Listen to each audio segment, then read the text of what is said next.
오늘은 우리에게 주신 하나님의 말씀은 이란 제목으로 열왕기상 13장 20절부터 24절 말씀을 함께 나누겠습니다.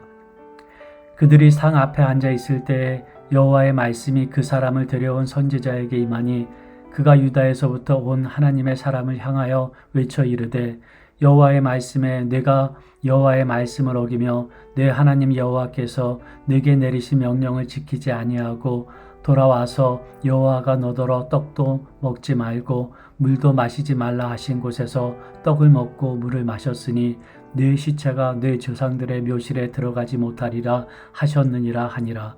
그리고 자기가 데리고 온 선지자가 떡을 먹고 물을 마신 후에 그를 위하여 나귀의 안장을 지으니라.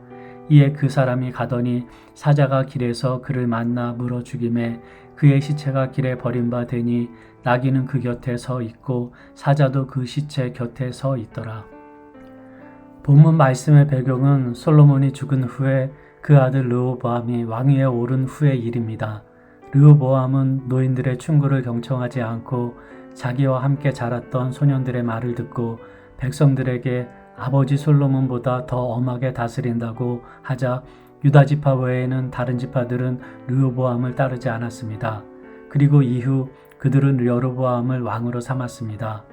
그 후에 여로보암이 베델에서 분향하고 있을 때 하나님의 사람이 여로보암을 찾아와 하나님께서 이루실 일에 대해 말씀한 후 하나님께서 떡도 먹지 말고 물도 마시지 말라는 명령에 따라 왕이 대접하는 곳을 사양하고 돌아가다 상수리 나무 아래에서 쉬고 있었습니다.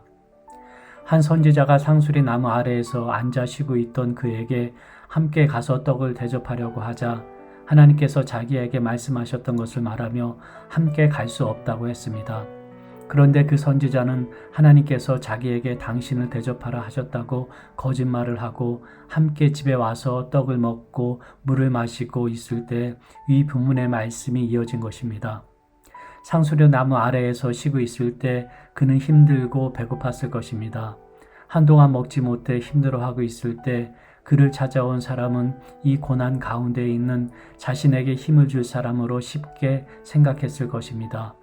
그리고 자기에게 주신 하나님의 말씀을 또 다른 사람을 통해서 다른 말씀을 주셨을지도 모른다고 생각했을 것입니다. 그는 쉽지 않은 환경으로 인해 유혹에 쉽게 넘어갔을 것입니다. 본문에서는 하나님께서 왜 그에게 시험을 주셨는지에 대해 언급하고 있지는 않습니다.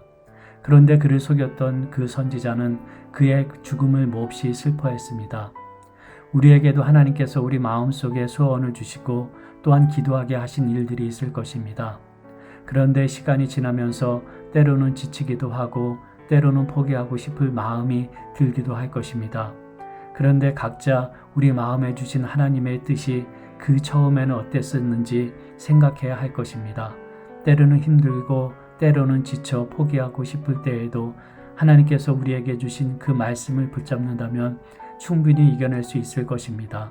기도하겠습니다. 하나님 아버지, 우리에게 주신 말씀을 우리가 끝까지 견디며 지킬 수 있도록 도와주시옵소서. 우리의 환경과 어려움에 굴복하지 않게 하시고 하나님께서 우리에게 원하시는 바를 온전히 알게 하옵소서. 또한 하나님께서 뜻하신 바를 이루게 하옵소서. 항상 우리를 인도하시는 하나님께 감사하며 예수 이름으로 기도합니다. 아멘.